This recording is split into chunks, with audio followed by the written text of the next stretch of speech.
Good morning. It is Thursday, the 1st of April 2021. I'm Pearson Bowen with the CBC Morning Report. Prime Minister Mia Motley has confirmed that the increase in the national minimum wage will go ahead from today. Motley made the disclosure as she and some members of her cabinet took questions from the media during a media conference. She says the issue was among several discussed during a 5-hour meeting with the social partnership. We know that there's an adjustment, but I ask myself, if you are paying somebody who is working with you at $7 an hour, and for the additional 8 hours you must move to $150, I know that it is an adjustment, but our business is never sustainable unless we are carrying all of the people that we need to carry, including treating the people who work with us appropriately. So I trust and pray that Barbadians will understand that this is a moment for adjustment. This is a moment for right sizing and doing the right thing. And there may be some adjustment, some consequences, but we're satisfied that in the long run it will work. And government officials believe the people who are receiving the increase will put the money back into the economy.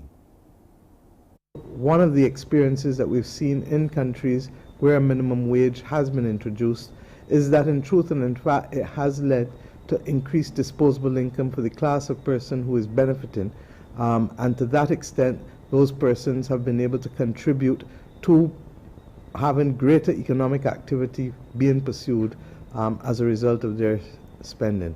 So I trust and pray that we will as a society recognize that this is the right thing to do, and that there are certain people in this country that to ask them honestly to live on $48 a day times 5 is really too much in this environment, particularly with prices over the course of the last decade having gone up.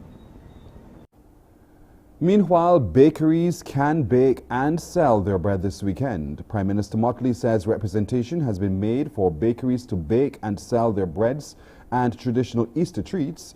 The Attorney General will therefore give bakeries an exemption from this weekend's protocols. The directive speaks to only bakeries being able to allow to bake, but we've agreed that they should be able to sell. And we know that this is a weekend where Barbadians like hot cross buns and all of the different other things, and the small things that we can still enjoy. So I've asked the Attorney General to provide an exemption for the bakeries to be able to sell on this weekend. Throughout the Fridays, it's really the bank holidays and the Sundays, because of course they can sell any other day of the week. And Attorney General Dale Marshall has also addressed public concern about special requisition powers in the COVID-19 emergency legislation. The government of Barbados is constrained by its constitution. We cannot and will not take anyone's property without compensation. You will notice that the order does not say that we will acquire it. It says requisition, which suggests and which conveys the impression that for as long a period of time as needed, the government may be required to take extraordinary steps and access facilities and assets that it does not have in its control. We've been very fortunate that we've not had to go to that extreme, but it is important that we have these reserve powers available, and let me stress that they have been there from the very beginning. Every single COVID order has been gazetted, so this is not something at all that the government of Barbados has surreptitiously tried to slip in. The Morning Report continues after this break.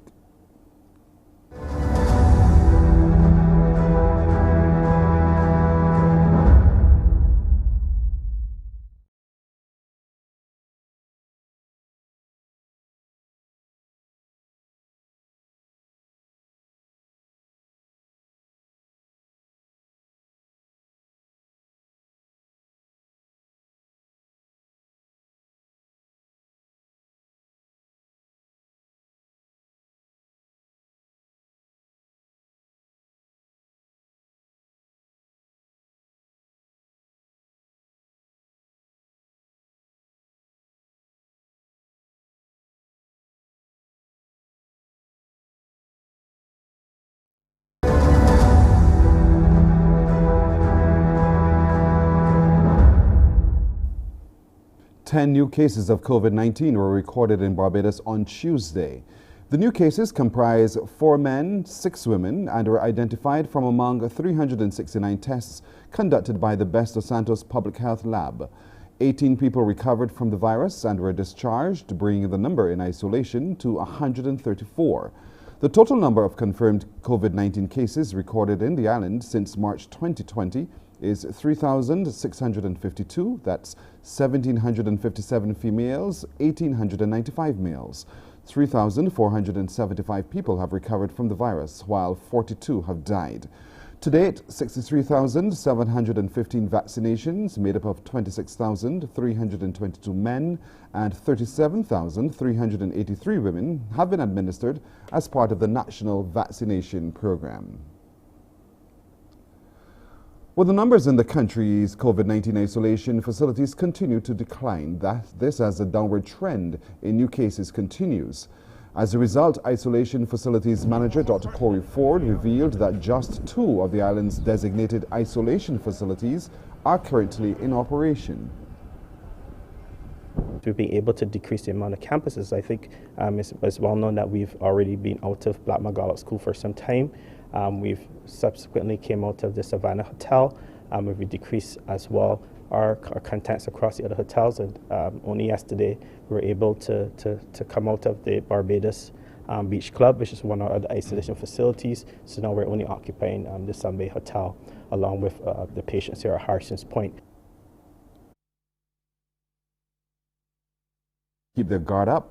Although daily positive cases are on the decline, he says the number of serious cases in the Harrison Point facility intensive care unit remains steady. We've seen as though the numbers have dropped, our ICU numbers have still remained at a steady number, a steady level. We still have intubated people within the ICU and one on dialysis. I would say that most patients, for most part, are relatively stable. There are 1 or 2 who are not. We continue to provide the best care that we can within that area. In our secondary isolation area, which is a secondary ICU area, again, we have 14 patients there. So you'll see that the numbers, despite their falling, we still have some very ill people in the facility, which continue to take our attention. The University Hospital of the West Indies in Jamaica is appealing to volunteers and retired nurses for assistance in tackling the high number of COVID cases. This following the shortage of nurses, along with the increase in patients and limited bed spaces at the facility. Just last month, the University Hospital of the West Indies, UHWI, had to issue a statement urging the public, private medical practitioners, and other hospitals referring patients to make contact before transferring patients to the facility. The spike in COVID-19 cases has resulted in limited bed spaces. Now the hospital has another challenge to contend with, a critical shortage of nurses. This means that patient care at the facility is on the verge of collapse, and the risk of errors by staff under pressure is likely to increase. It's why head of the Department of Anesthesia and Critical Care at the hospital, Dr. Kelvin Metala, has been pleading for more nurses and volunteers to help tackle the increase in patients at the facility combined with loss of staff. Up to Tuesday, Dr. Metala reached out publicly to retired nurses and persons with nursing skills to contact the facility immediately to offer assistance. He says for the hospital to maintain operating standards, the shortage will have to be addressed or there could be unintended consequences. When you are demanding the highest level and the highest quality of care from staff and there is significant shortage, then you run a risk of burnout, you run a risk of accident, you run a risk of people becoming infected, you run a risk of frustration, desperation. I mean, patients will end up getting care late. So these are some of the things we're talking about where, when there is such a huge cry for appeal to say, listen, we need help in every area, but this evening I'm speaking specifically to nursing. According to Dr. Metala, the Ministry of Health is aware of the challenge and is working to address the matter. However, the need for additional nurses at the facility is urgent. We're probably talking about at least anything between 60 to 80 nurses. We need them as soon as possible. The ministry is well aware of the problem. All the various, they're doing their best in terms of reaching out to various areas, but they're well aware of the problems. These things take time. Even when you go into bilateral arrangements, it takes time to work these things through, which is why we're reaching out to Jamaica. The hospital can be contacted at 876-541-1043 or 876-541-1044. There are currently more than 400 people hospitalized with COVID-19 in Jamaica. France will widen lockdown measures that have been in place for the Paris region and some other regions to include the entire country from Saturday. French President Emmanuel Macron says the new measures will be in place for at least a month. Nous avons décidé le 18 mars de prendre. We decided on the 18th of March to take further measures alongside the curfew in almost 20 regions. 2 weeks after taking those measures, the numbers are clear. Yes, this strategy had its first effects, but clearly these efforts are very limited as the epidemic surges. In some ways, we're facing this acceleration due to the new variant. We will lose control if we do not move now. In the upcoming months, we need to set a new framework. Well, the French President Emmanuel Macron isn't calling this a national lockdown, but it certainly resembles one, even if it isn't as strict as the one that was imposed in March and April. Nevertheless, the restrictions are nationwide. On Saturday, across the country, people across France will have to stay within a 10-kilometre perimeter from their home. All non-essential shops will have to close. There'll be no travel allowed between different regions. But one of the main measures announced by the French president was the fact that schools will have to shut across France for between 3 and 4 weeks, depending on a child's age. Now, the French government have made much of the fact that they've managed to keep schools open since May last year, when the first lockdown was lifted. The French education minister said over and again, as well as the president, that that was a real priority for France. But really, this shows you how badly the health situation here in France has deteriorated. There's been a lot of pressure on Emmanuel Macron in the recent weeks to tighten restrictions because the COVID infection rate has been soaring. 9 out of 10 ICU beds in the country is full. Emmanuel Macron says the main way out now is really to vaccinate as many people as possible. He's calling it a race against time. He said the priority will be to vaccinate people like teachers and police officers, as well as the elderly, before getting onto the rest of the adult population. But that really is, for him, the focus of the next few weeks. April, he said, will be a very difficult month for the French people, but he said there is light at the end of the tunnel. Well, when you join me at 6:34 Morning Barbados, we'll introduce you today on Thursday to our exceptional young people. One, a 10-year-old girl who already has her sight, along with her friends, set on becoming an architect. But she's also multidisciplined as well. We'll also meet 10-year-old twin sisters who are loving each other but competing against each other, and they are determined to find out who will be the winner of them all. And you'll also meet a young man at 19 years old who is already owning his own computer company. That and a whole lot more coming up at 6:30 on Morning Barbados. But right now, the Morning Report takes a break, and we're back with more.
Well, approximately 90% of Barbados dental fraternity has received the first dose of the COVID-19 vaccine. That's according to the president of the Barbados Dental Association, Dr. Vidya Armagan.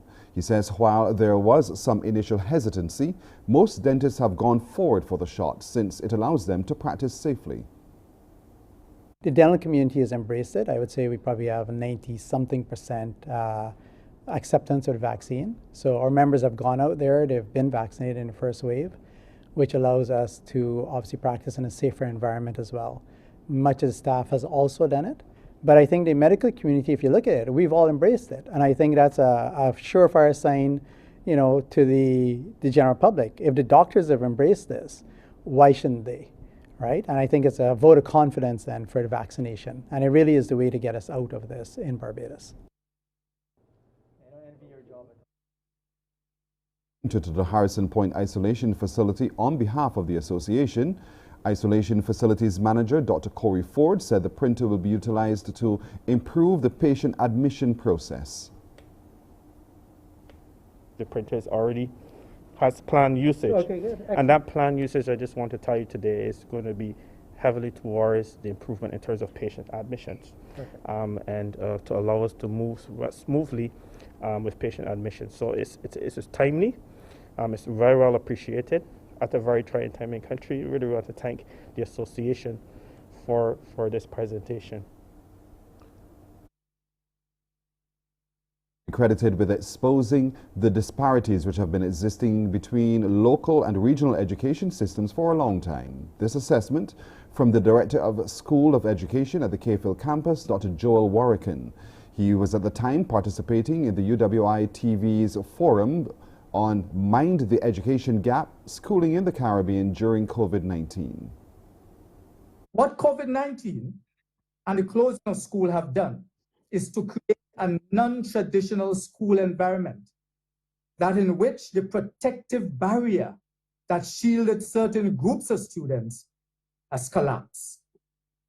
Now, students from all backgrounds are feeling the effects of an education system that for quite some time now has been failing a large proportion of the region's students. Dr. Warrican says the pandemic has also brought to the fore the challenges faced by teachers. Teachers and their supervisors were trained to operate, unfortunately, in the traditional setting. And yet, in that setting, they struggled to implement an adequate system of supervision and support. The expectation then that this same training, which failed the traditional setting, that it is sufficient for adequate supervision and support in the unfamiliar now, non-traditional online setting, is definitely not tenable. Caribbean countries have been assured that the Pan American Health Organization is doing what it can to ensure that they do get the vaccines they need.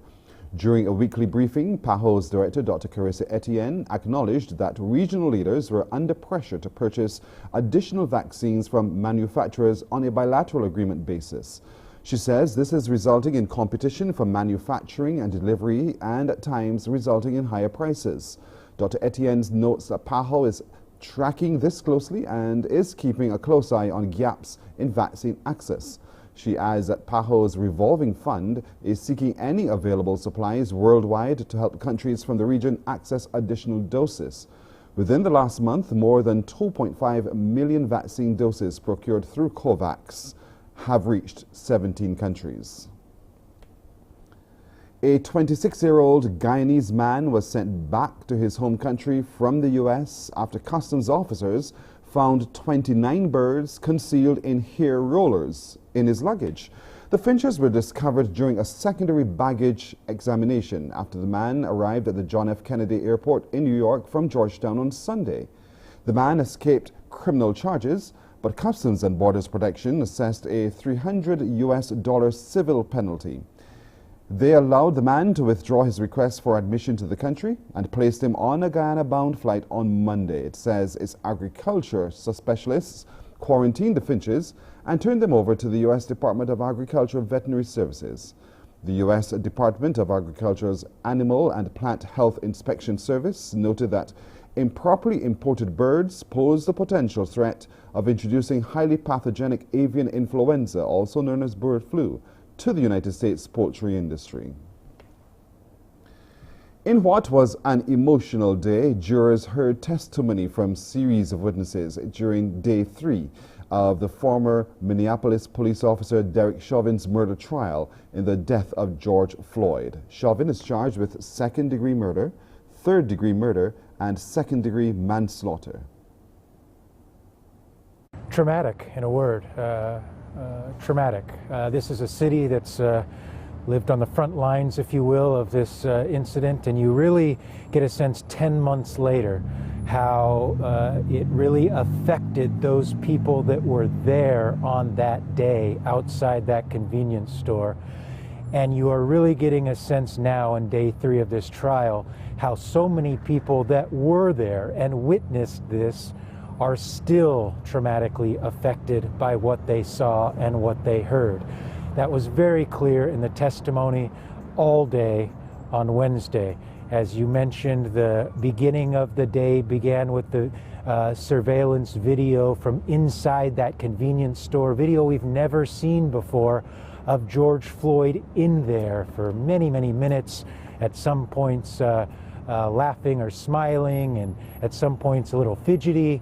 But the jury was shown that video by the prosecution because the prosecution is trying to, on this day, Wednesday, add context to what happened in the moments before George Floyd was belly down on the cement with the knee of Derek Chauvin in his neck. That's what the prosecution was trying to do today, and with all of the video that they showed, particularly the body cam footage from the other officers on scene, there were just moments that were you could really sense what the people were feeling there. Now, on the defense's standpoint, early in the day, they were focusing on, and what the defense is focusing this entire trial on, quite frankly, is they are continuing to argue, once they are able to call witnesses,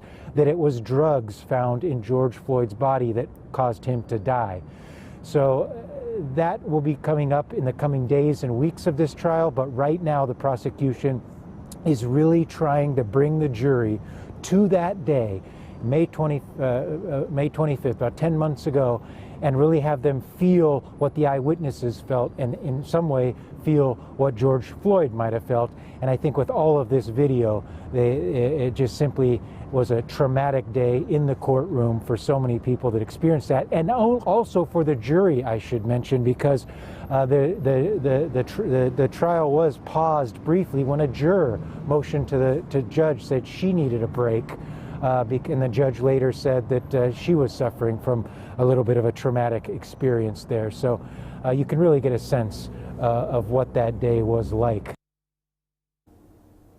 Unrest in cool-hit Myanmar has thrown the spotlight on some of the country's armed ethnic groups after 3 of them threatened the junta with retaliation for its deadly crackdown on protests. Some analysts are warning the crisis could spiral into even more conflict if the insurgents follow through on their threats. In the southeast of the country, thousands of men, women and children have fled across the border to Thailand. The military junta has been launching air and ground attacks against ethnic rebels from the Karen National Liberation Army. And there are warnings that other armed groups may soon be joining forces for what they call a revolution if security forces don't stop killing unarmed protesters. Well, meanwhile, in Myanmar's cities, peaceful demonstrations continue against last month's coup. In Yangon, protesters continue to demand a return to democracy, despite a brutal crackdown by security forces. They've been calling on the international community to act against the junta and do more than just condemn the violence. A local rights group says that at least 521 people have been killed and more than 2,600 are detained. Scott Heidler is following developments from Bangkok in neighboring Thailand. So when you look at armed conflict, it has been ongoing in the country, but what makes it very delicate now, obviously, is because of the post-coup activity, because of the violent crackdown on the streets across Myanmar. So you have these ethnic armies that have had their individual battles, if you will, with the Tatmadaw. Some of them had been under ceasefire, some of them had been in peace talks, but now, because of what's been happening since the coup on February 1st, they're saying they want to directly go against the Tatmadaw, the government forces, because of what they've been doing, not their individual fights. Their individual fights have been going on for quite some time, but one thing that has happened just over the weekend that was something that we had not seen in quite some time, and that was in this Karen area, which is just across the border from here, Thailand, into Myanmar. There are airstrikes, and that's why we saw that flow of people coming over, about 3,000 coming over to Thailand, fleeing that, seeking refuge and medical attention, and the Thais said that they're still about 550 here in Thailand's territory, but the rest, about 2,200, were sent back. Thai officials said it's because the situation was safe. Human rights groups say no, they were actually pushed back when they didn't want to go. But what we look at overall, the situation, yes, you have these ethnic armies that have been using their forces for individual battles with the government forces in Myanmar, now say they're willing to kind of work together, if you will, as they see this escalation on the streets across Myanmar, and they believe that something needs to be done to stop that from continuing. In sports now, the Windies' push for victory in the second test was impacted by slow batting by Sri Lanka and also a couple rain delays on the third day at the Sir Vivian Richards Stadium. Resuming their first innings on 136 for 3, Sri Lanka ended the day on 250 for 8, trailing by 104 runs. Patham Nasinka is unbeaten on 49. Jason Holder has 2 for 39, Alzari Joseph 2 for 64. Here are some highlights. 250 for 8.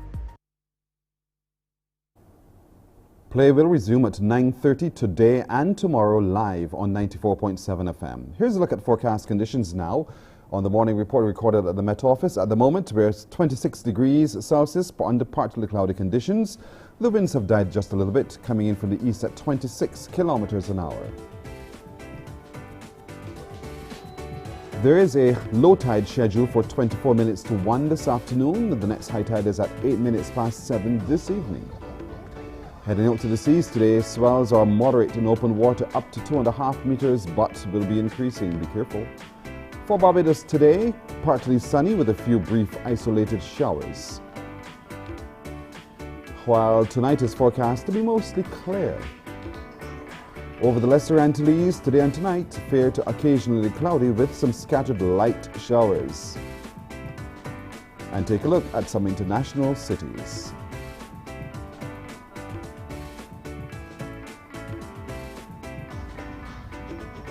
And that's it for today's edition of The Morning Report. I'm Pearson Bowen. Wake up, wake up, wake up, wake up. Barbados, get up. Good morning.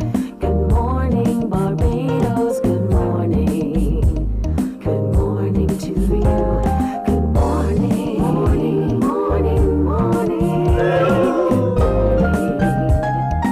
morning to you. Good morning. Morning, Barbados. Good morning. Good morning to you. Good morning. Morning, Barbados. Good morning. Wake up, wake up, wake up. Morning to you. Welcome to Thursday, the 1st of April 2021. It is Monday, Thursday, the day before Good Friday. As your Easter weekend goes, we're hoping you do follow all of the necessary protocols and that you keep yourself safe, you and your family. So we wish you a wonderful Easter weekend. Now today is Thursday. Yes, that means we are going to be meeting today some exceptional young people. Many of them exist on our island. Of course, if you know any too, because we won't know them all, you do let us know, please, by sending us an email to morningbarbados@cbc.bb. We'll be very grateful for you to introduce us to them. Some of these exceptional young people today will include one who has, at 10 years old, already written her mini cookbook. I can't wait to interact with her. What inspired her to write her own cookbook and how is that cookbook being used by some of her contemporaries, the young ones. She goes to Bay Primary. We'll get to meet her. We'll also get to meet twin sisters today. They're 10 years old. They attend the St. Angela's Primary School. They are hugely competitive, and certainly they'll be interacting with us a little bit today. How much has their brother inspired them to do what they're doing? And parents are actively involved in their rearing as well. There's also a young 10-year-old who can dance, who can act, who can play the guitar, who is so multi-skilled, and her eye is laser focused on becoming an architect. She'll be talking to us a little bit today about what's inspiring her as well. And I think right through it all, you'll get to see the involvement of the parent and the support of the parent right through in helping them become who they are to become as they see it in their own little minds already. There's a 19-year-old young man who earlier, having left the Combermere School, decided he's going to engage in his passion, computers. And so he readied himself, and he, in doing that, readied his own business.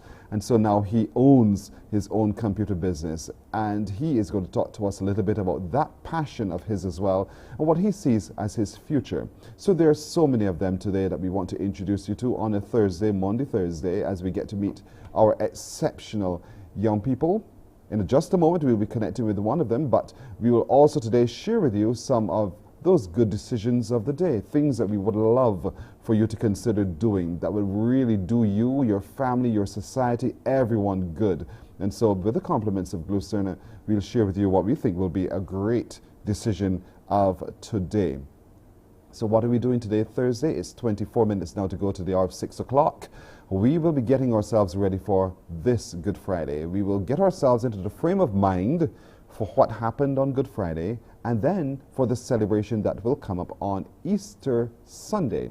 Speaking of Easter Sunday, in the evening, don't forget the Nicholas Branker Band will be having that big concert, and they're encouraging you to join them online on the Nicholas Branker Band Facebook page and YouTube channel as well, as they'll be streaming that absolutely free to you wherever you are in the world, to let you share in the genius of who we are as Barbadians. Nicholas Branker and his band Merry Men, they're coming together, not the Merry Men, but these guys who are so super talented, putting their skills all together, and then a whole slew of Barbadian artists who will be singing and performing. And as Nicholas teased us, there'll also be a special adjustment to a very familiar classical piece. I can't wait to hear that. I know you can't wait to join them as well. So don't forget, that's coming up on Sunday at 6 o'clock. It will be held at the St. Michael's Cathedral, but owing to the protocols, not everyone can be there, but certainly you can find them online at the Nicholas Branker Band Facebook page and YouTube channel. So let's get going. Let's meet our first exceptional young person today. Her name is Savannah Arthur. Good morning to you, Savvy. Good morning. Oh, you are so chirpy so early in the morning. It is a blessing to this old man's heart. How are you doing? I'm fine, thank you. How are you? I'm doing very well. I remember you as a little baby, and there you are now as a grown 10-year-old girl. And you are doing so much in your little time here on earth thus far. Talk to me about some of the things that you love to do and that you're so involved in. Well, I love to do art. I've been doing art for a long time now, drawing and painting. And I also do this program called Operation Triple Threat, where it gives me the opportunity to sing, dance, and act. And I've been doing that since 2018, and I just love it. I saw you in your performance at Matilda on stage doing your thing. Great work, great work. I love Operations Triple Threat because, as you know, perhaps, my nephew is a part of Operations Triple Threat. And so I'm always excited whenever he's on stage with you as well. So that's a lot of discipline right there and there, but you're fortunate to come from a family of creatives. Your daddy is creative, your granny is creative, your granddad is creative. Wow, how fortunate can you possibly be? What school do you go to? I go to St. Gabriel's School. How is school going so far for you? School is going good so far. Online has been different, definitely.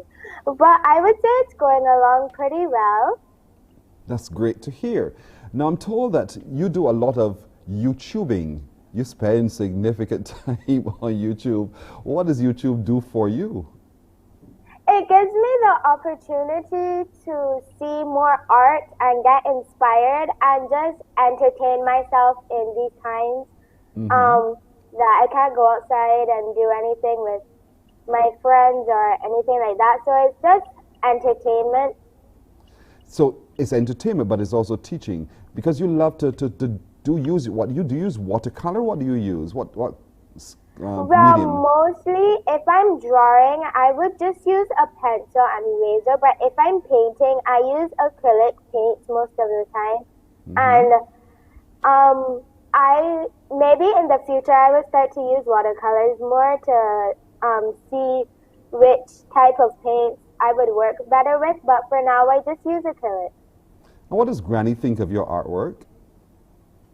She thinks she's very proud of me, and I get it mostly from her, and she really inspires me to keep doing my art.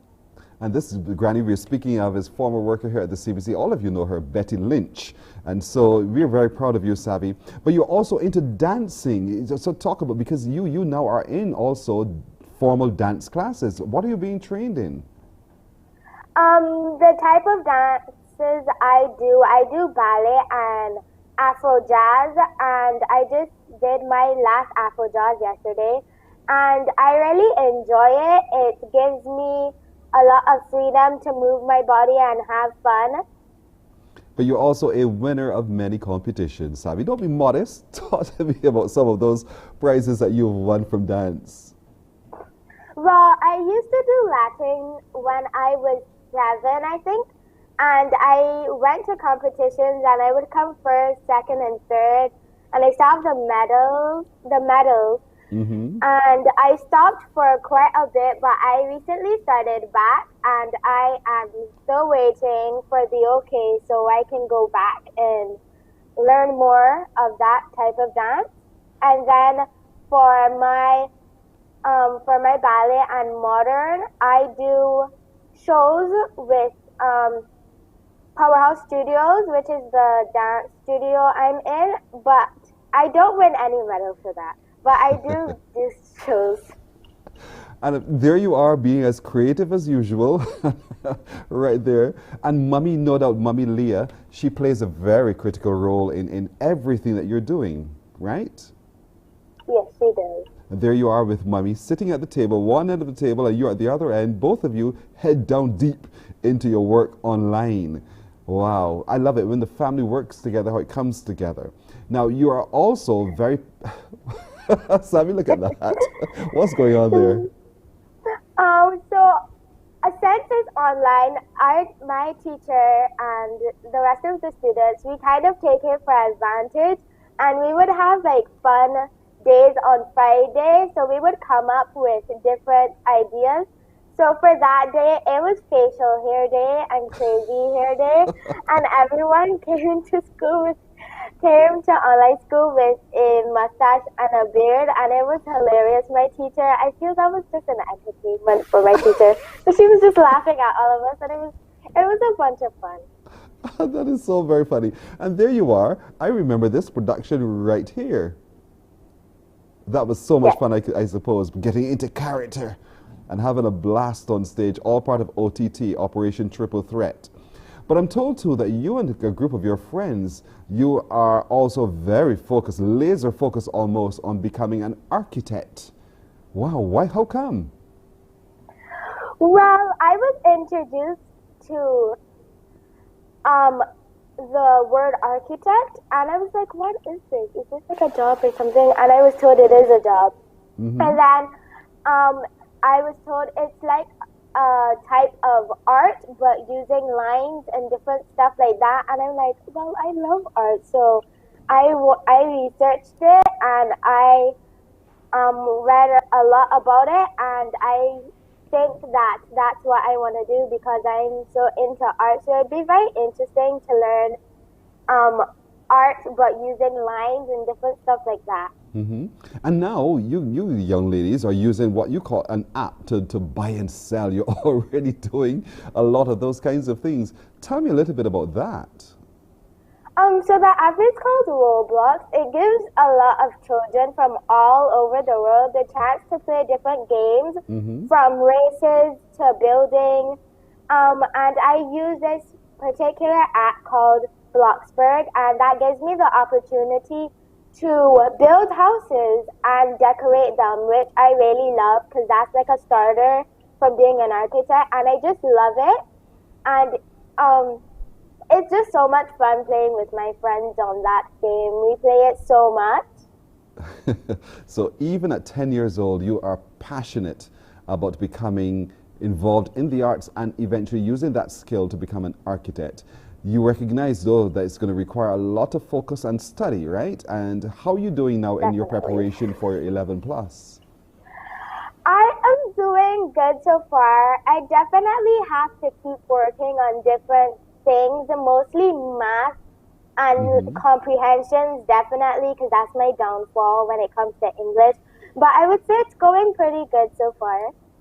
I like your honesty. At least you know where your shortcomings are and you'll work on them for sure. So for some young people watching today, I want you to look them straight in their eye and tell them, you know, because some young children get so caught up in other things, they become easily distracted, but you're very laser focused. Tell them how to become laser focused and how to use their time to make the best of it now. Well, what I would do if I was not focused, which sometimes I am, but I try not to be. What I would do is I would just like get my mind blank and just have one thing in it, which is the work I'm doing, and I would try my best to focus on that work and definitely not look around at things, because then I would start to talk about a bunch of nonsense not related to what I'm doing. But yeah. So stay laser focused. Don't be distracted. Just know what you want to achieve. Go after it, but stay focused. Savvy, it is so wonderful to see you all grown up and being such a lovely young lady as well. Congratulations. We are pleased today to be introduced to you, to the whole island and the whole world as one of our exceptional young people. We will be tracking you, Savvy, and certainly, you know, we want the very best for you always. So thank you so very much for joining us, all right? Thank you for having me. You're very welcome. She's too precious. Savannah Arthur is her name. You know her daddy, Phenomenon. You know her mommy. We just shared her with you, Leah. Granny, Betty Lynch. Granddad, Merville Lynch. And so certainly she comes from a family of creatives. And we want you, out of all of this, to learn from this experience, families, that you encourage your young ones also by being a part of who they are being developed to be. All right, a break. 15 to the hour. We're back after this.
Morning, morning, morning. Good morning. Good morning to you. 13 minutes now to go to the hour of 7 o'clock. It's time for us to turn our attention just for a moment on this month. April is going to be recognized as Limb Loss and Limb Difference Awareness Month. We're joined this morning by a certified prosthetist in Suzanne Watts. Welcome back, Suzanne Watts. Good morning. Hi, good morning, Pearson. All right, we're going to fit you in with our exceptional young people today. You're very fortunate to know that. I was wondering, I was like, am I on the right program? Exceptional youth. So now you see how we see you. Well done indeed. Thank you. All righty. Now, this month, you're focusing on limb loss and limb awareness. So talk to us a little bit about why are you focusing on that in this month of April? Limb loss and limb difference awareness. Yes. So it is an awareness that is commemorated throughout the world. And with my experience, I realized, you know what, like, why don't we do it here? We have such a high level of amputees and persons wearing prosthetics in Barbados. So why don't we, heighten the awareness here? Because I know people do know we have persons with amputations and persons wearing prosthetics, but they don't understand the full extent of what they go through. And I think it's very important to be able to highlight some of the challenges that they may have, and then also celebrate their wins and their victories. Mm-hmm. So I thought it very necessary to do it this year. So in this month, let's talk a little bit about what you see from where you sit to be some of the challenges that they face. Some of the challenges definitely off the bat would be accessibility, and that's accessibility into public spaces. For instance, even being allowing them to traverse the sidewalks, accessible ramps into business places. Those are some things that you definitely know that they have a challenge with. Also, their finances, being able to afford the prosthetic, being able to replace and repair. Those are some of the challenges they definitely face outside of, the issues with their health, mm-hmm. and being able to, live a normal life, as persons would like to say. So in this month, you want us to become more sensitive to those challenges and be a lot more aware of how those challenges impact the overall society and that person's well-being as well. And the good thing is, I think, there was a time when we used to see a lot of people with amputations about, shuffling around. And somehow we see a lot less of them, but perhaps that's because a lot more of them are wearing prostheses. Most definitely. So persons are aware now that life can still go on beyond amputation. There's life without limits. I have persons who decide, well, I want to take up cycling. So they do that. They take up swimming, different activities. So, they want to resume what persons would consider normal, because what really is normal, everyone's normal is different. But definitely they can be productive members of society. They can return to work. They can participate. I have one of our patients, he's actually going to be traveling this year to the Paralympics in swimming. Mm-hmm. And funny enough, I would like to also highlight that he learned to swim after his amputation. He didn't. Wow. He was unable to swim prior to that. Wow. So they're able to get fitted. There's the accessibility of prosthetics here in Barbados now, more readily available. So they are definitely taking advantage of that. I'm curious about the kinds of conversations that you would have when someone presents to you with an amputation and said, Miss Watts, I need to be fitted for something. What kinds of exchanges would you have with that person? We first off find out what their goals are, what goals they want to achieve, and that means what level of activity they want to do.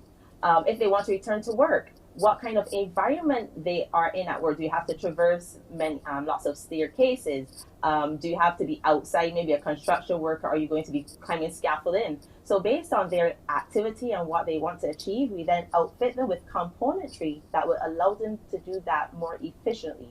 We also look at their well-being and their state of mind, because as you can imagine, losing a limb is difficult and they need to have strong social support. So I kind of come in as, when you come, you have a prosthetist, it's like family, and I try to encourage them. I try to uplift them and allow them to know that, we're going to do this together. You're going to be able to go back to your regular activity and even beyond that. So let's just do this together. Yeah, because I could well imagine the amount of psychological work you also have to do in trying to calm and then get them past that mental hurdle to accepting that it's a little different, but you can do this. It is not the end of the road. And so when people present to you with a lopped off arm, leg, and they want that assistance, you have to spend the time to ensure that this is really what they want to achieve, given what their lifelong goals are. Most definitely.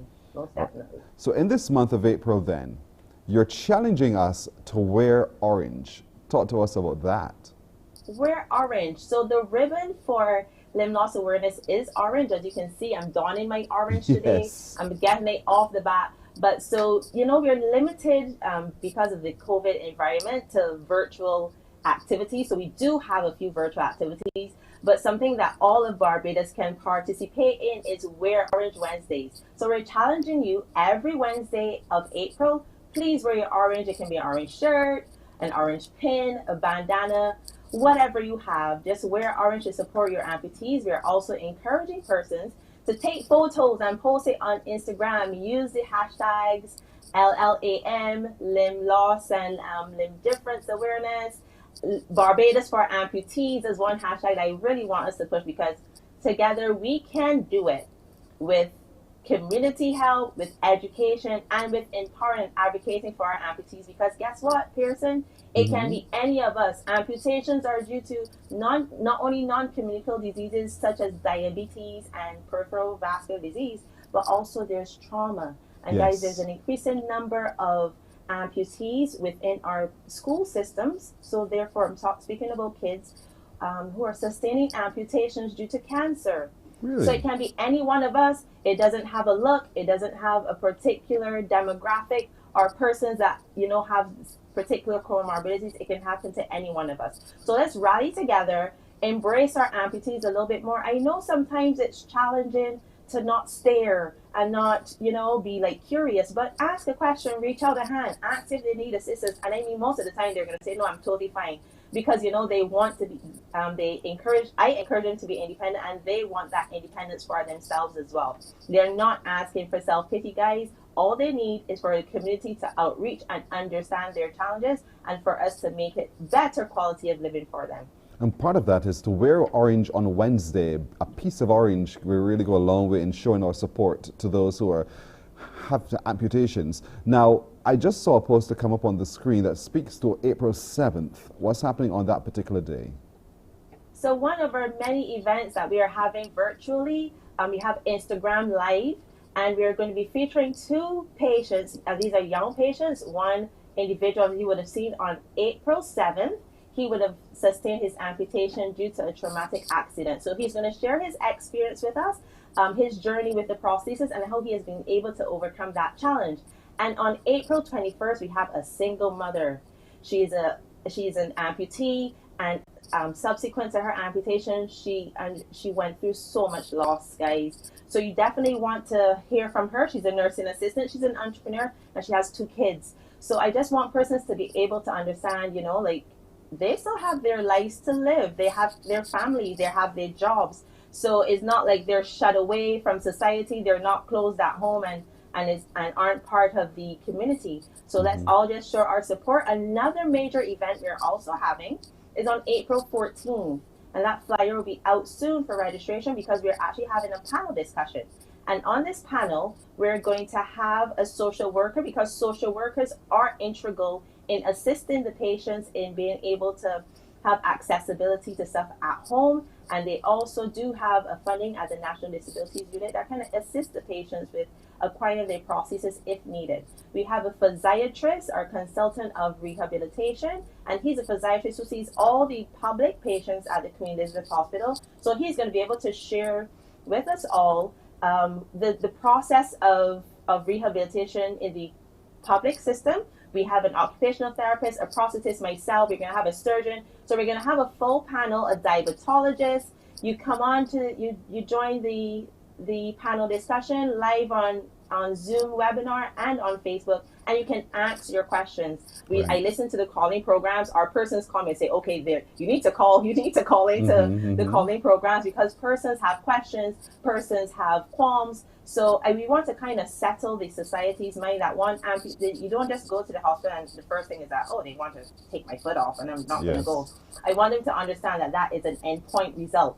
After they're trying, the doctors are really, really trying to save the limb and salvage it, but sometimes the patients really show up too late, and then therefore, in order to save their lives, You have to take the limb. To lose their limb. Right. So I just want Barbados to be able to have a wider scope and heighten awareness of what it is to live your life with amputation. So what's the Instagram address that we can get ourselves ready for? Okay, for now you can join at Loving My Stride. That's at Loving My Stride, and that's the Instagram and Facebook page for Stride Prosthetics, which is a local prosthetics company here. And so we're trying to push it through that medium this year. But our patients are really excited. One of them called me today. She's like, I'm so excited you're launching this on Good Morning Barbados. So they're all watching. They're even messaging me as I speak. Lovely. So please wear your orange, use your hashtag, support our amputees, lend a hand. My thing I always say to people, be aware, show support. I love it. Thank you so much, Suzanne Watts, certified prosthetist. I'm so excited about this already. Good luck in all of your work. You're welcome. Thank you so much. You're welcome indeed. Now, 2 minutes to go to the hour. Let's take a look at our good decision of the day, brought to you by Glucerna, packed with nutrients. Really good to moderate your blood sugar levels. Here's what we can do today. We can paint something you don't like. So practical ways to refresh your home. Paint something you just don't like. Really, it's the perfect opportunity to get busy with a paint brush. So if you look at it, you don't like it, paint it. Try it. Great opportunity. You'll get busy with your paintbrush and you'll see your creativity, and while doing so, you refresh your home. Compliments Glucerna, nutrients to support your immune system. That's our good decision of the day. We'll take a break right here and we're coming back with the news. Morning, morning, morning. Good morning. Good morning to you.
Morning, morning, morning. Good morning.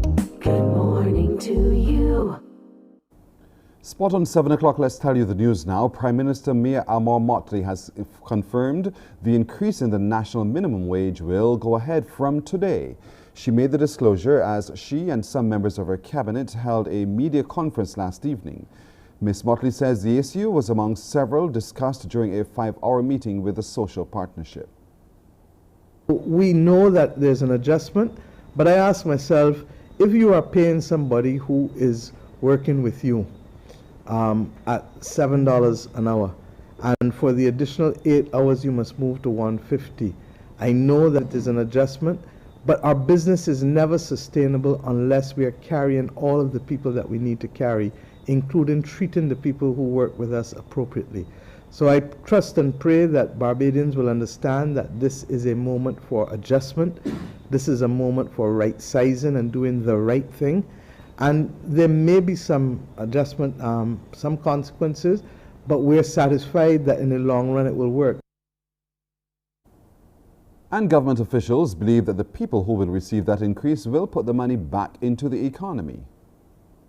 One of the experiences that we've seen in countries where a minimum wage has been introduced is that in truth and in fact it has led to increased disposable income for the class of person who is benefiting, and to that extent those persons have been able to contribute to having greater economic activity being pursued as a result of their spending.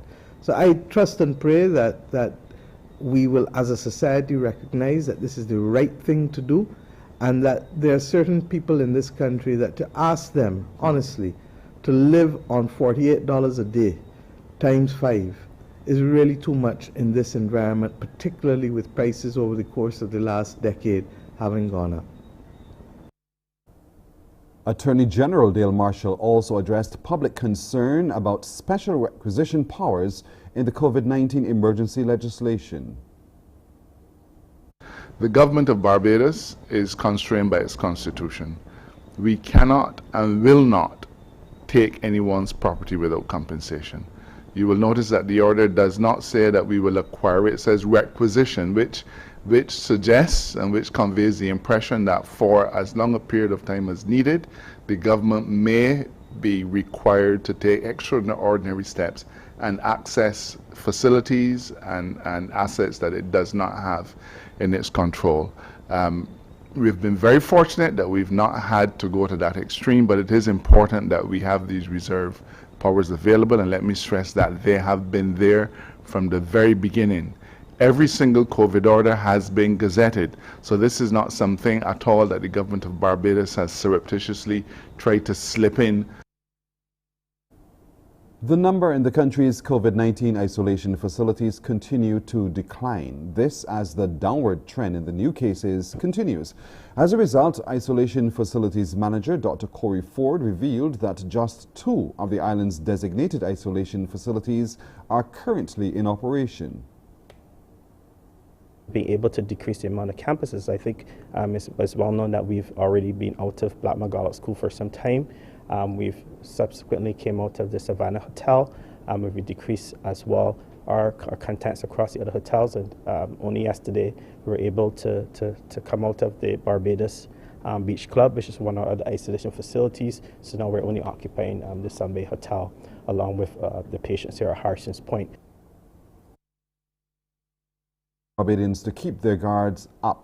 Although daily positive cases are on the decline, he says the number of serious cases at the Harrison Point Facility Intensive Care Unit remains steady.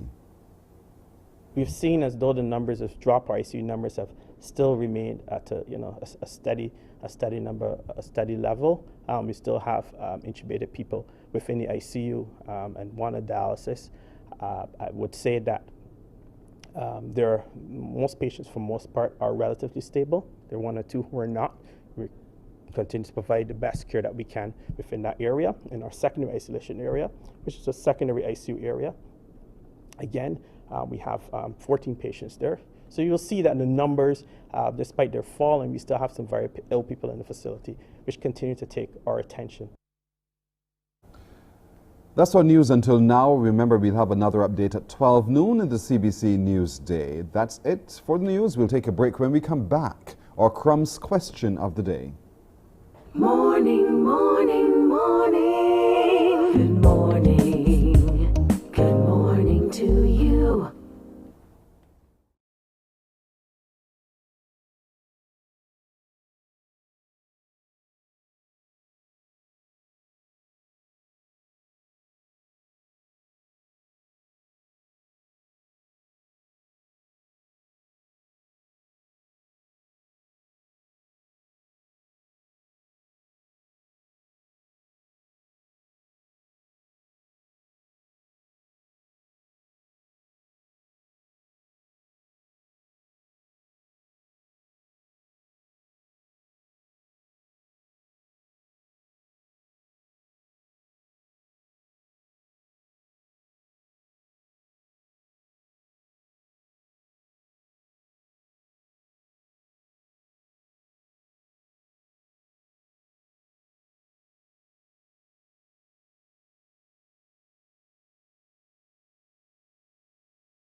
Morning, morning, morning. Good morning. Good morning to you. Time for today's Crumbs question of the day. Time for you really to get on the phone and call us on 228-5562 or 228-5563 because it's time for today's Crumbs question of the day. And what is today's Crumbs question of the day? How many flavored chicken wings does crispy fried chicken carry? How many flavors of chicken wings does Crispy's fried chicken carry? How many flavors of chicken wings does Crispy's fried chicken carry? Do you know the answer? Call us now on 228-5562 or 228-5563. Answer correctly and you are immediately a winner. So get cracking, get going. So get going. Now, let's continue our look at our very inspiring, exceptional young people as we're joined today now by the sisters, I call them. Yep, sisters in arms. Good morning to Ali and Haley Banfield, the Banfield sisters. Good morning. Good morning, sir. How are you doing? Good. Quick question. Who's taller? Raise your hand. I think we're both the same height. Just about the same height. And what's your name? The one who just spoke. You are? Haley. You're Haley. Because you're identical. Do people confuse both of you? Yes. And that must be so annoying, right, Ali? Yes. Sometimes it's like, I am not Haley. She's Haley. I am Ali. So do you find yourselves dressing alike? Yes. And is that normally out of a discussion or is it just happens just like that? Sometimes we try to dress alike just to confuse people. You've got me good right here now. So that's Haley who just spoke. Ali's the one on the other side. All right, good. Now you're both 10 years old. You go to St. Angela's and you are super competitive. Tell me a little bit about those disciplines that you compete in. We do triathlons and we also compete in riding, running, and swimming competitions. So why are you so athletic? How come? I don't know. We just like it. You just like it. And so Ali, who normally wins? Who's normally the one who comes first? My friend Layla normally comes first, and Haley comes second, and I come third. Are you happy about your placement? Yes. You're happy to come third once Haley comes second, just ahead of you. All right. But then you're also inspired by your older brother, who is himself also a triathlete. And I'm told that from very young, you engaged in triathlons and you did very well in your age group. Yeah. At what age did both of you start to compete? 6 years old. Ooh, that's about 4 years old, 4 years ago. And in doing so, you came first and second in your first try in your age group at the triathlon. And this requires you now to what? Swim, cycle, and run? Yes. Boy, were you always swimmers? Yes, we were always swimmers. Are you with a club swimming? Yes, Pirate Swim Club. All right. So, Haley, what do you see to be your future in triathlons? Well, I want to become a professional triathlete, but I'm not sure. Ali, do you feel the same way? Yes, I do. Is there anything you think that, ladies, that would separate both of you, or are you always of the same mind? Most of the time, we're the same mind. Most of the time, but then there are times that, you hold a different point of view, right? Yes. So Daddy and Mommy are actively involved in your rearing and your coaching as well. So how involved are they in what you do?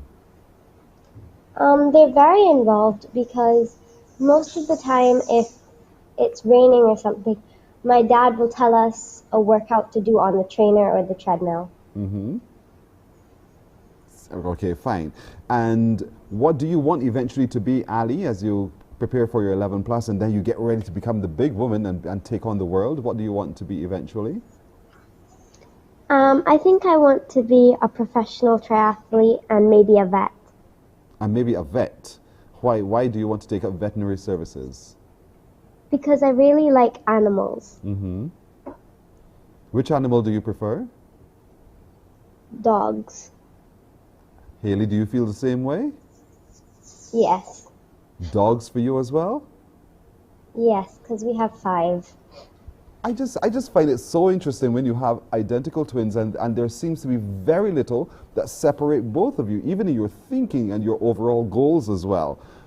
But I'm sure you have sibling rivalry from time to time. You have a little bit of a quarrel, right? Yes. Yes. What do you think, Haley, annoys you most about Ali? I'm not really sure. Ali, what do you think annoys you most about Haley? I'm not actually sure. See? I just knew it was going to be coming.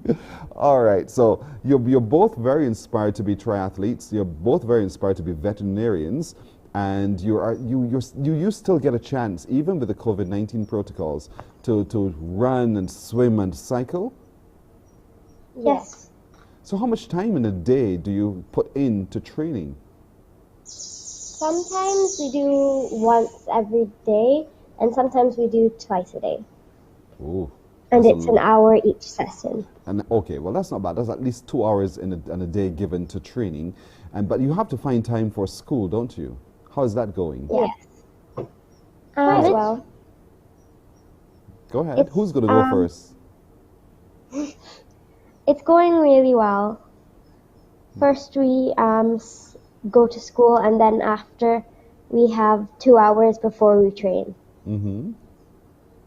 So you do all of that and you still find time for school. You're part of the Barbados Cycling Union, am I right? And then you had a kids event at which you also did very, very well.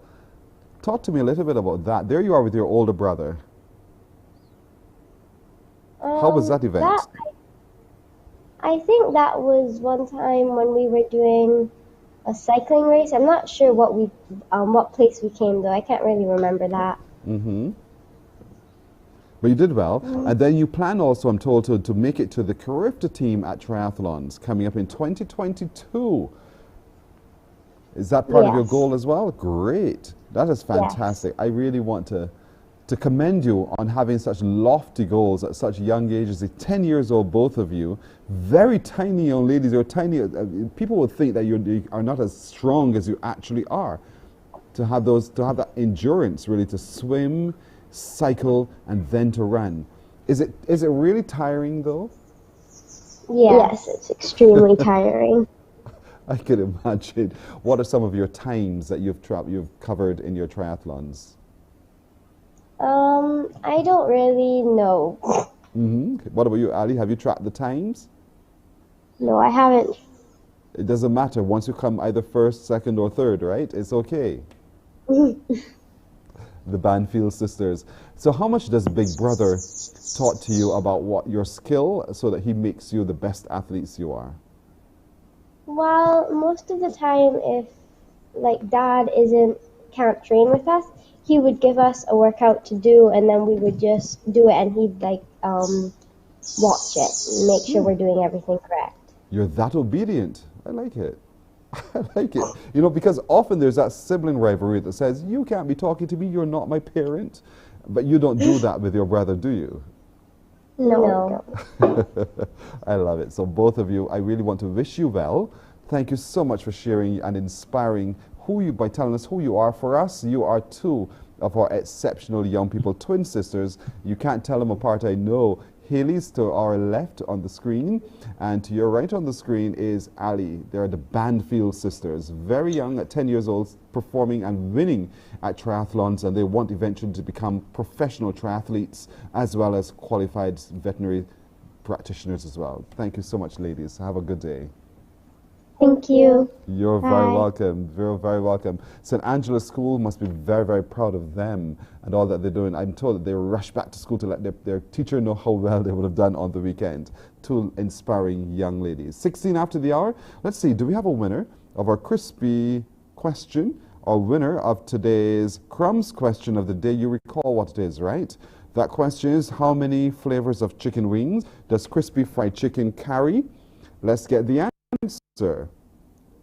The answer is 3. They carry the honey, hot and spicy, and the Cajun. Oh, those sounds good. Those sound good.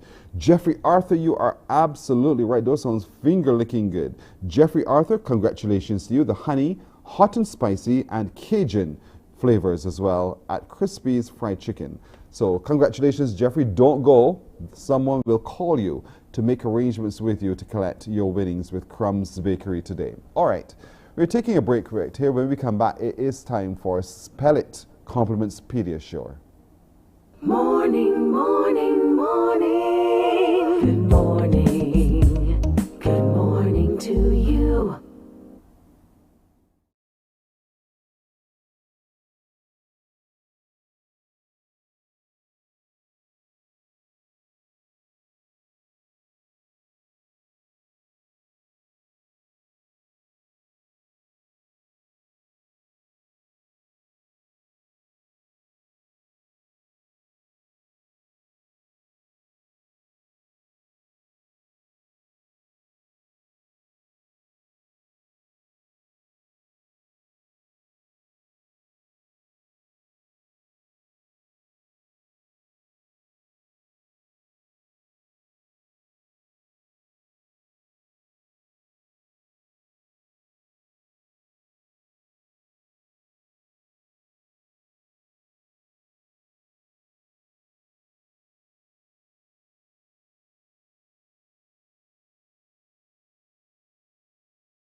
It's time for Spell It with Pediasure. Are you going to spell it in 30 seconds? Spell it in 30 seconds. To spell it, you need to call me right now, teens to tots, all of you in that age range, call me on 228-5562 or 228-5563. Let's see if you can spell it today. A very simple word, so a chance for you to win with Pediasure. Pediasure, great for returning those nutrients to your child's body. For those children who are picky eaters, or perhaps those children who don't get enough vegetable nutrients put into their bodies, try Pediasure. It will do them good. Pediasure. So 228-5562 or 228-5563. The numbers to call to spell it. I'll give you the word and I'll give you 30 seconds in which to spell it, whether correctly or not. It doesn't matter, but I'll give you as many chances as you can to get it right because we want to make winners of you. So 228-5562 or 228-5563. The children, it's your turn to call. Good morning to you. Hello. Good morning. Goody, goody, good. Good morning. Okay, let's keep trying, folks. 228-5562 or 228-5563. As soon as they're there, they'll let me know and we can say to each other good morning. So 228-5562 or 63, your chance to spell it. Compliments of Pediasure. Simple words, great for you to be able to spell. And as I keep saying, reading helps you with your spelling. Reading will also help you with your writing. Reading will help you with your compositions. Reading will help you with your talking and your speaking. Reading, you can't get away from it. It really helps and build a foundation. So 228-5562 or 228-5563. Hi there, good morning. Good morning. Good morning, good morning, good morning, good morning, good morning. Are you there? If you can hear me, say something because I can't hear you. So Hello? talk to me quickly. Time is ticking by. 228-5562 or 228-5563. You know the numbers, they're on your screen. I can't keep repeating them. Are you there? Good morning. Good morning. Good morning, good morning, good morning, good morning, good morning, good morning, good morning. Let's see if we can get them into my ear because I can't hear if someone is there. Oh, I like that rhyme. I can't hear if someone is there. So let's see if we can get them connected to my ear so I can hear them and we can talk one with the other. Good morning. All right.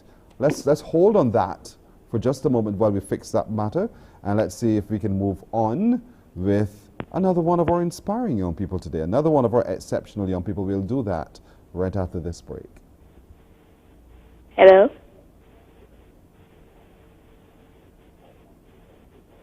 Good morning. Is someone there? Because I'm not hearing anything. So can we please take a break and we'll come right back.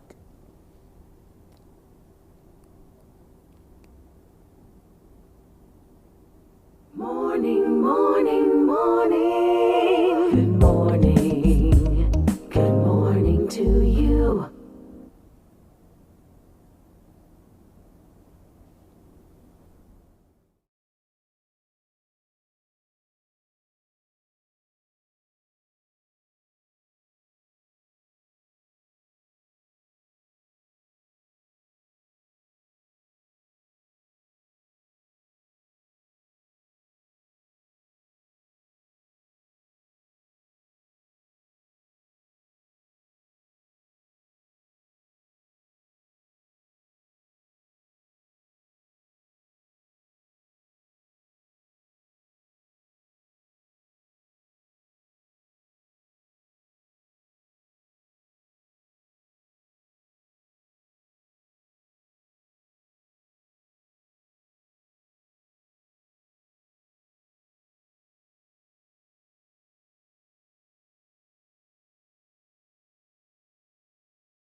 It's after 7 o'clock now as we continue featuring our exceptional young people.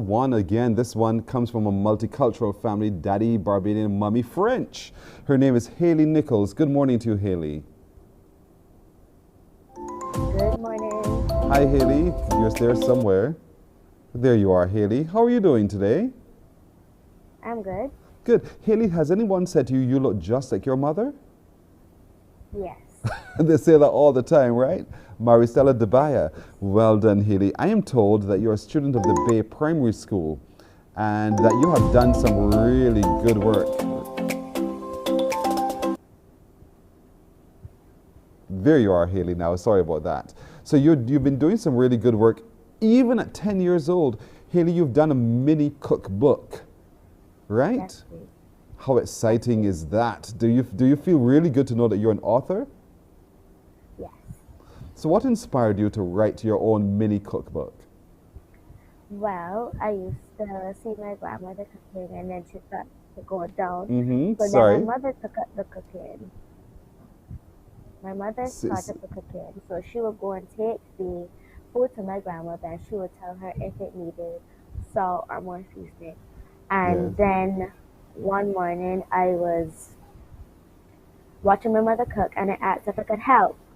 And she said yes. So then the next morning she bought the ingredients for me to do grits and fish cakes. And that's how I started the videos. And out of videos you decided, you know what, I'm going to put all of my recipes down into a book on paper, and you've come up with a book. And Mummy no doubt has been very inspiring in assisting you to do so, right? Yes, please. All right. So what are some of the recipes? What's the book called, first of all? The book is called Haley's Mini Cookbook. And what kinds of recipes have you put into your mini cookbook?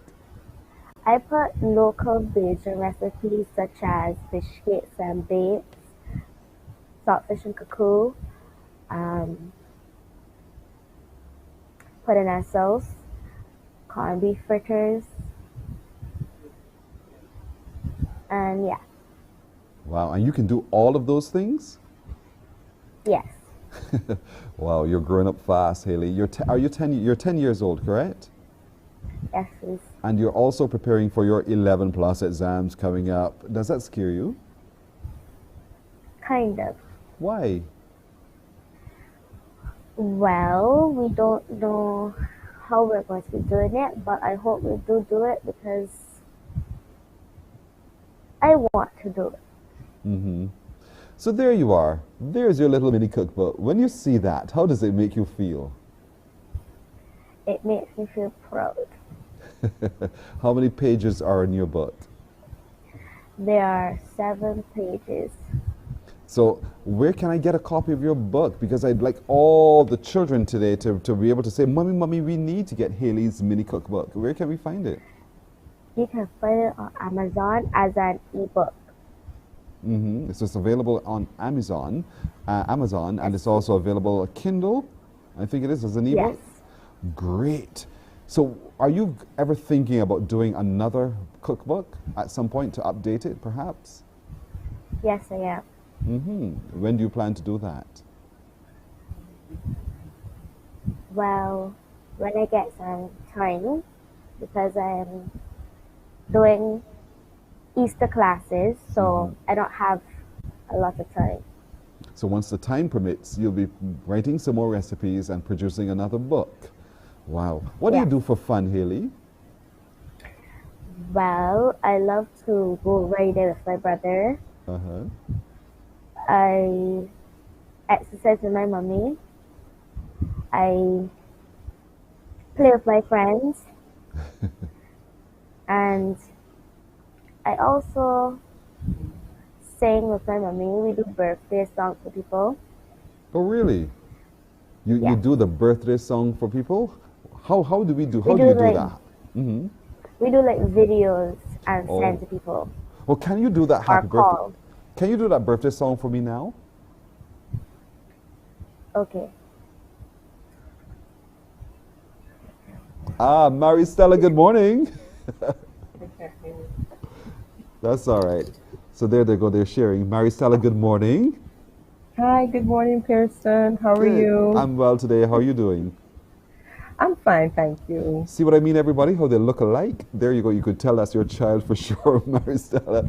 So I asked For sure. Haley, with you, to do for us that rendition of the birthday song because I'm sure someone is celebrating today. Oh, okay. It's something she really started, and we were just playing around with it, really. But she did her own thing, and I just follow, really. Right. So Haley, you start, and Mommy will follow. Dum dum da da dum dum da da da dum dum da da da dum dum da da da dum dum da da dum. Oh, happy birthday to you. Happy birthday to you. Oh, happy birthday. Oh, happy birthday to you. Do do do do do do do do do do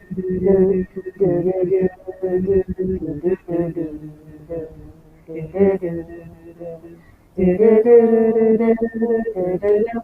Oh, may the good Lord bless you. May the good Lord bless you. Oh, happy birthday. Oh, happy birthday to you.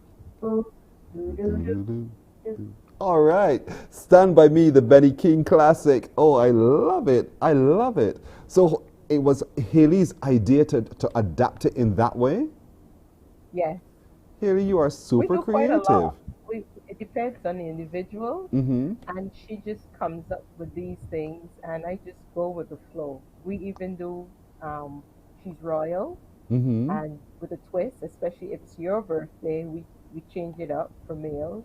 Right. And if it's a religious person, um, we sit down and choose a particular song that we will render to them for, for that. Mm-hmm. Or if someone has had a lost relative, we would do a nice one and Appropriate to the just mix it occasion. up. Yes, Yeah. yes. I love it. And so Haley has written a cookbook, Haley's mini cookbook, available on Amazon and also the e-copy on Kindle. And Haley tells us, Maristella, that she is already, once the time permits, preparing to do another cookbook. You know, you have some work cut up for you now, right? Yeah, she told me desserts. Oh, desserts this time. Wow, I love it. What does it mean for you, Maristella, to have such an enterprising young one on your hand? I think as a parent, you have to allow your children to grow, Mm-hmm. let them spread their wings. It's also a good way of allowing them to understand the importance of writing and reading. Um, she did say, Mommy, I have some challenges. So when we started last year, it was just an idea. Yes. And then we were sitting down looking at different things. And she said, But Mommy, we could write a cookbook. Mm. I was not thinking that she meant, you know. So then I had mentioned it to a friend. She said, Well, that can be an enterprise for her. So I started writing it with her. And then we were trying to pick pictures and stuff of that of our late, her Yes. great grandmother, my grandmother. And we just love to be in the kitchen. And I thought that, why not? And we're Mhm. always trying to teach the children about cooking. Don't wait till they reach 13 and 16 to learn to cook. Mm-hmm. So it's always better for you as a parent to start them from young. You're never too young to learn. So And true. then they themselves teach us something. So when she actually started to nag me in the kitchen, when they're young, you keep saying, get out the kitchen, get out the kitchen. But this is the opportunity. If a child comes into the kitchen, boy or girl, encourage them. And my aunt bought her measuring cups and Mm-hmm. spoons and Spatulas. spatulas. Right. And her grandmother here buys her. She got her for Christmas, like those things for cupcakes, Mhm. stands, and Yes. so So she family support because all right now around. she's doing the 11 plus, preparing for the 11 plus. So we've been a bit calm and we do little videos and stuff Yes. that people comment on. Yes. One of my dear friends say, "Oh, she's the next French chef." No, she needs to be the next French chef, and different things. It's a mother and daughter bond Yes. as well. So that's how they learn. I'm loving it indeed. And I stumbled across her on your social media, and I thought we have to get Haley in here for sure as Yeah. our little mini author of her mini cookbook, Haley's mini cookbook, available on Amazon, and another one soon to come of desserts. So certainly we want to thank you so very much, both Haley and Mary Stella, for coming by today to share with us. Look at that book. Look at that smile to begin with. It would definitely excite you to get a copy of the book. A great project for the children to try today. And so Haley's made that possible. Thank you so very much for joining us on Morning Barbados, and every success with all of your future endeavors. Bye. Bye-bye. Thank you. Take care. Bye-bye. Now. Good. Look at the time. It's 27 to go to the hour. Let's try again to see if we get those little ones in to spell it. Compliments Pediasure. We will try to do so. Can we do so now? Remember the number to call. 228 It's time for Spell It with Pediasure. Are you going to spell it in 30 seconds? So can you do it? 228-5562 or 228-5563. Let's see if we've got that hitched, worked out now. If there's anybody on the phone, you just let me know quickly, and let's see if we can quickly go through that. 228-5562 or 63. Good morning. Good morning to you, caller. Good morning. Good morning. Good morning.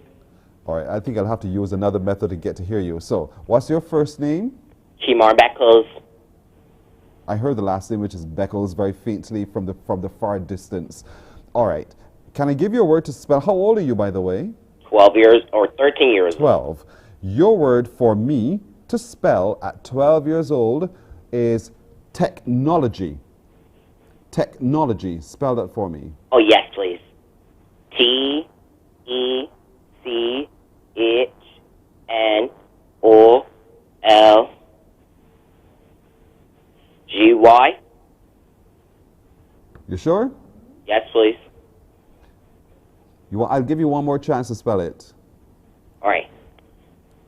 T-E-C-H-N-O-L-O-G-Y.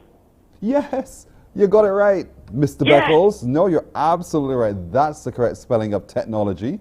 You are a winner today with Pediasure. You stay on the line, and we will make connection with you to let you know how to collect your prize. Compliments Pediasure. So thank you very, very much. All right? Thank Have a you. good day. You're very welcome. All right. We're taking a break right here at 24 minutes to go to the hour. We'll be coming back with more Exceptional Youth. That was Spell It, brought to you in association with Pediasure. Morning, morning, morning. Good morning. Good morning to you.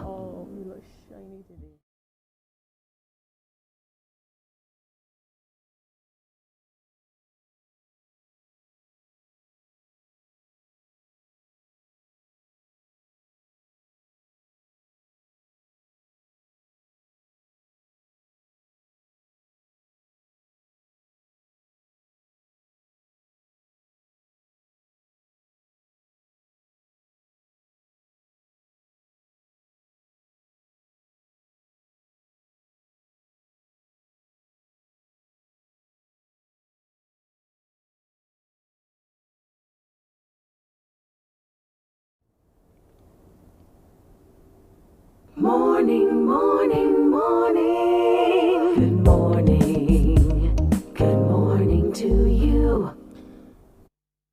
3 minutes now to go to the hour of 8 o'clock. Mr. Beckles, who just won in our Spell It segment, I'd like you to call us back, please. You put on the phone before we had a chance to talk to you, Mr. Beckles. So do call us back quickly. We'd like to get your details from you. Mr. Beckles, who's just won with us in Pediasure's Spell It. Let's move on now with some Exceptional Youth. We're happy to be joined today by Tyler Walks and Tiffany Husbands, both students of the University of the West Indies campus, but both owners of Sweets Resorts. Good morning, both of you. Good morning. So who is Tyler? Raise your hand. Good, you're up top there, and Tiffany, naturally, you're there at the bottom. So welcome, ladies, both students at the University of the West Indies. Talk to me about Sweet Resort. What's that? So Sweet Resort is a best friend owned business because Tiffany and I are best friends, and we do cakes, cheesecake. We also do a lot of sweet treats. You could have fruit kebab, candy kebab, and a lot of other things. You can have popcorn and stuff like that. Okay. So what inspired you to do this in the first place? We were inspired because we were like a family friend setting up for a small birthday party. And we were really into getting into making the stuff. And we said to ourselves, we could really make a business out of this. And there you are now, and you're doing management studies at the University of the West Indies, right? Yes, please. So how does that help you with the Business Suites Resort? It helps me a lot because between management and the business, it helps me because we go forward using stuff that I learned during my studies, and it helps the business. So what year are you now in at university? I'm part-time, so this is actually my second year, but still my first. I'm still level 1. All right, so baking is a hobby, business is Sweets Resort. Who came up with the name? Both of you? Yes. Somebody said it first. Somebody said it first. Who was it that came up with the name first and everybody then agreed? It sounds like you, Tyler. I am not even sure. We were just brainstorming ideas like through WhatsApp, and we were just like calling out random names, and we just somehow pieced it together and then came up with the name Sweet Resort. Okay, you're doing your bachelor's in information technology. So no doubt that's going to help you with your marketing also of it and making your products widely available to a large audience. So how are you marrying the two, your formal studies with your business as well? Well, we know it's online, so it's kind of easier now since I am home. So I split it in two. So like during the day I do all my schoolwork, and then at night I start baking for the next day or the day after. So that's how I manage. And baking is like an escape. So I like that. Baking is an escape. Tiffany, how is it for you though? You're baking too? Or are you just involved in another way? I bake as well. I use it as an escape because there's a lot of stress at the moment for me. So I use baking as an escape, a break, relax. I could understand all of that. So do you bake from one place? Because you're both at different places. Do you bake at one place? And if so, where is that? Our main location is in Collins, St. Peter, but we both bake. Sometimes we bake together, and sometimes we bake separately, and then we just meet together in the middle. But then, you know, but we don't live far from each other. Oh, you live in the St. Peter area? Yes, please. I like it. The North Power. I'm a North man myself. So here we're looking at some of your sweet resorts, those things that we can get decadent with. What is this one?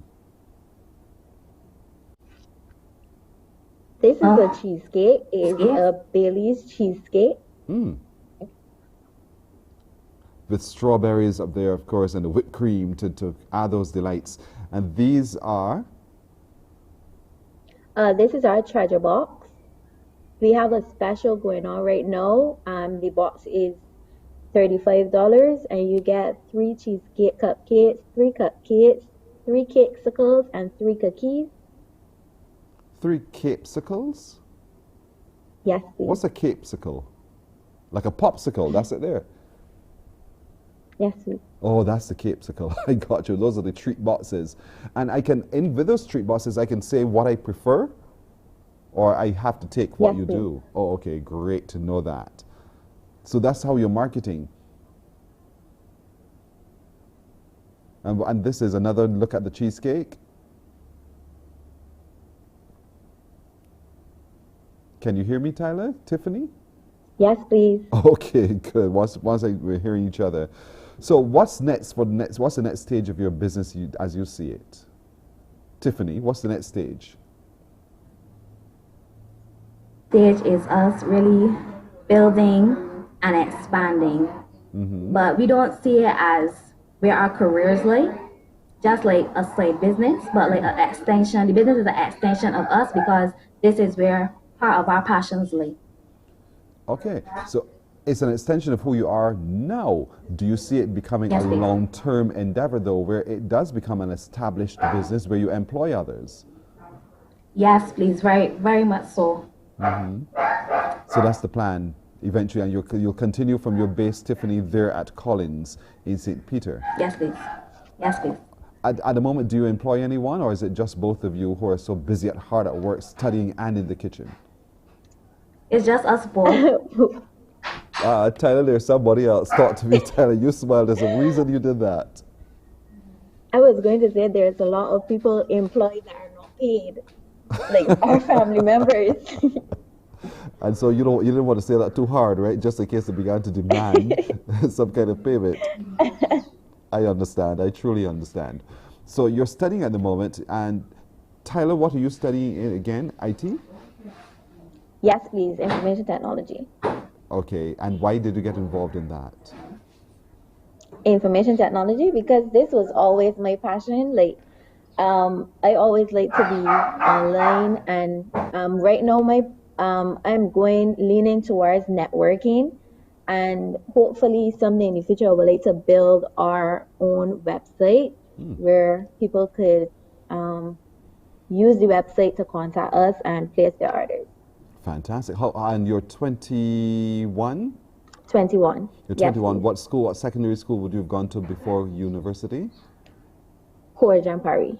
Hello, sister. Hello. I'm a CP boy too. You making I'm so glad to hear that. Went to CP. Sorry? Both Tiffany and I went to CP. Tiff, you went there too? She's on Yes, board. please. It is my immense pleasure to have you on with me this morning.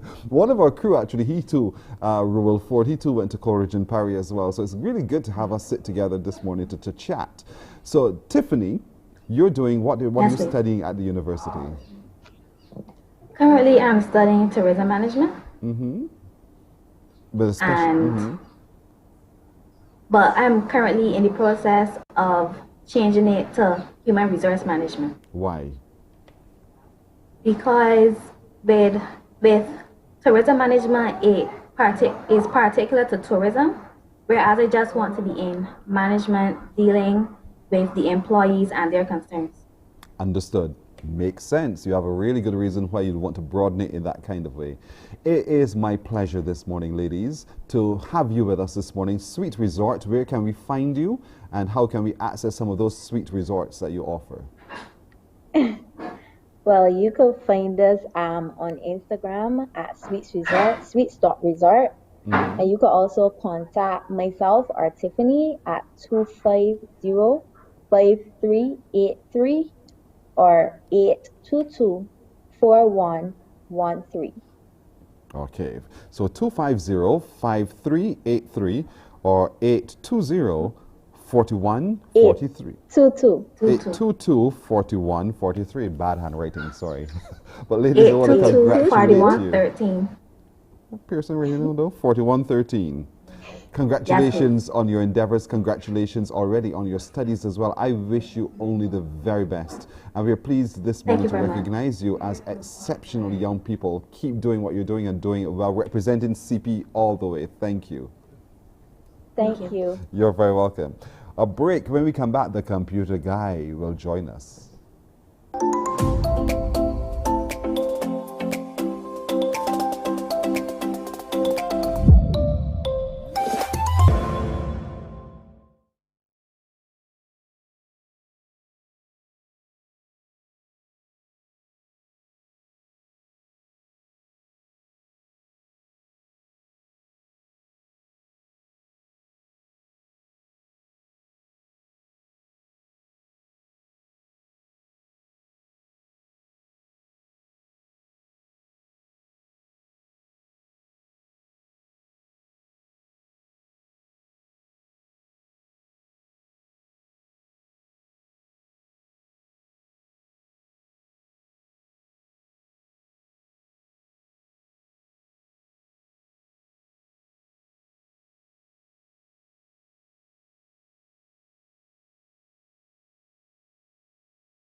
He is 19 years old and he's done such phenomenal work so far in just his 19 years here on Earth. His name is Dario Mahon. Good morning to you, Dario. Hey, good morning, Pearson. How do you do today, Dario? Yes, I'm doing all right. What about you? I'm doing very well. You're currently at the University of the West Indies, but you came through Combermere School. I had to say that just for those people who believe in up and on, you know, they want to feel very proud of you today. So, Dario, what are you doing now at the university? All right. At UE right now, I'm studying IT. Last year, I was doing a prelim year, so it was basically just like a warm up for this year. So I'm technically in first year now. Okay, but in all of this, even at 19 years old, you have built almost your empire already. You're creating at least your empire in access technology. So talk to me a little bit about your access computers. Tell me about that startup. All right. So basically, the idea originated last year in the quarantine period. Like you would say, between like April, May. My mom and I were in the kitchen just talking, and she bounced the idea to me that I should probably like start up a business, considering my skills in computers and my knowledge as well. Yeah. And from there, here we are. Access Computers. So whose idea was the name? The name, originally the name was Alpha Computers. It was based on like my gamer tag because I'm not sure if you can tell I'm a huge gamer. I'm seeing your background. I can see all of that in the background as well. So you spent a lot of time doing that because it's a passion of yours, and you thought, you know what, let me just do something else with this passion of mine. Let's make it a business. Yeah. So you, I'm told, built gaming PCs and workstations, as well as you do computer repair and servicing as well. So what's behind you? Did you build what's behind you? Yes. So the arcade was actually a project that I had to do while I was at the Polytechnic. It was in my final year, the final semester, our teacher told us that we could basically make anything that we wanted to do.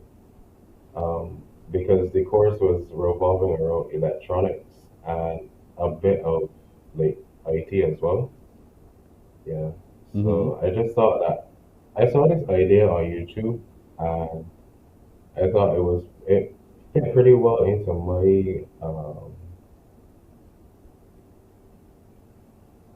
like interests, I would say. Yeah. I'm sure you're thinking of moving these skills into making money. And so Access Computers exists. Apart from just repairing and servicing, you want to be able now to create your own prototypes and so forth, and eventually roll them out to the rest of the world. Is that part of your plan going forward?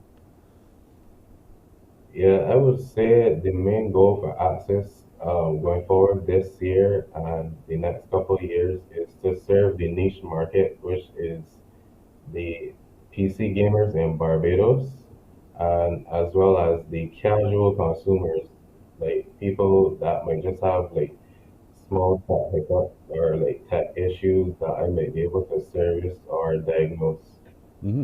Have you done any research about the market in Barbados for what you're prepared to offer through gaming? Yeah, so when I started Access in January, these past like 3 or so months have been more so planning, more so organizing, trying to gather like market data, etc., etc. You know, it's all about, we play things. We have the computer, we have all of our access points through those devices, but you build it.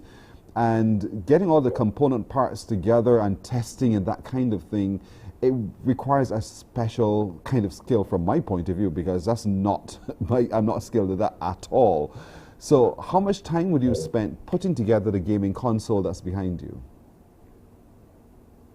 Well, in particularly this one, the actual cabinet we had to get custom made, but the buttons and the screen that you see, I put that in myself. and then also the actual like software that you're seeing. So it was on the screen, that was programmed by me.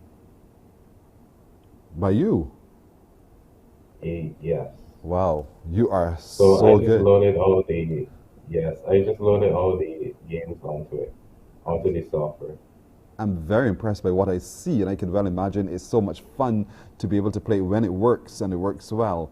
And who tests it for you other than yourself? Other than myself, my teacher while I was at the Polytechnic, he tested it. My classmates as well.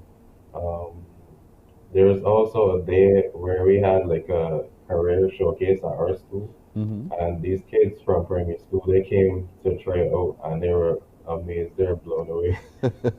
So that's your ready Yeah, market there already, right? yeah, Just to make it yeah, available. But I'm also told that you are, I see the guitar in the back as well, you know, that you are self-taught in the guitar, you are self-taught in producing music. You seem to have a passion for that kind of thing, technology. yes, indeed. I would say from probably the time that I could walk, I was interested in computers. Hmm. Yeah.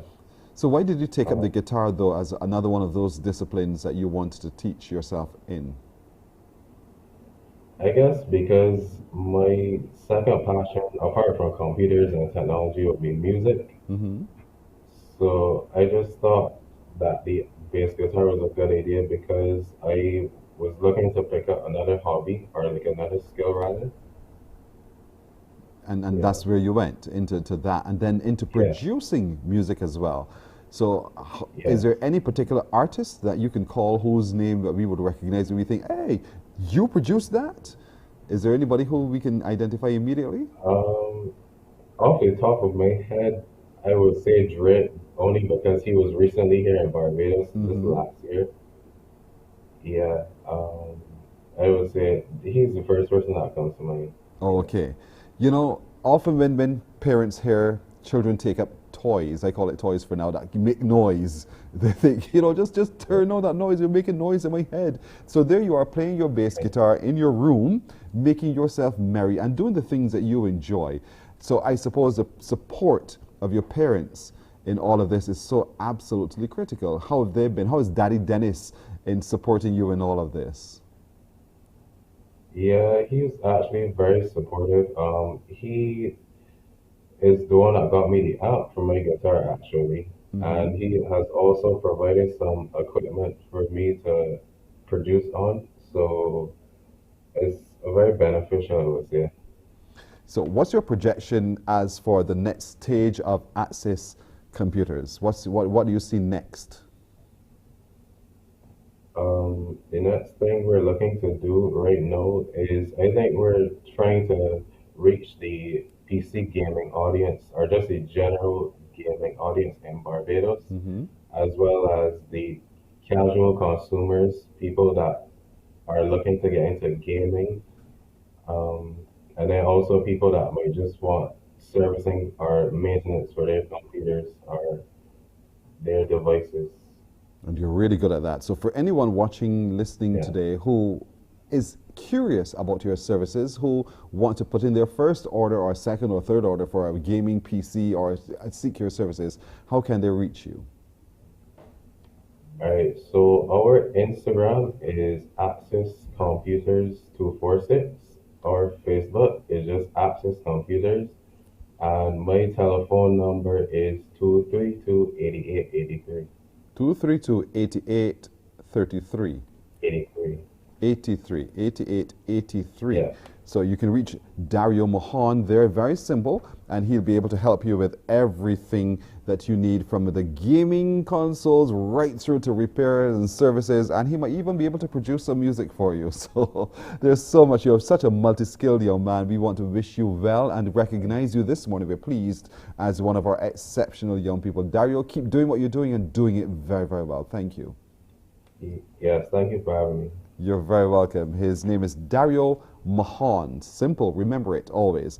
Before we go, we want to say happy birthday today to one of ours, well, three of ours, Everson Brown, Big Brown, Stephen Rowe, and Caroline Quinlan. To each of you, a very happy birthday today with blessings for many, many more. If I'd known we could have gotten the two to sing that happy birthday song for both of you. That's it for today, everyone. We wish you a happy Easter. I look forward to seeing you on Tuesday. Good morning. Wake up, wake up, wake up, wake up. Barbados, get up. Good morning.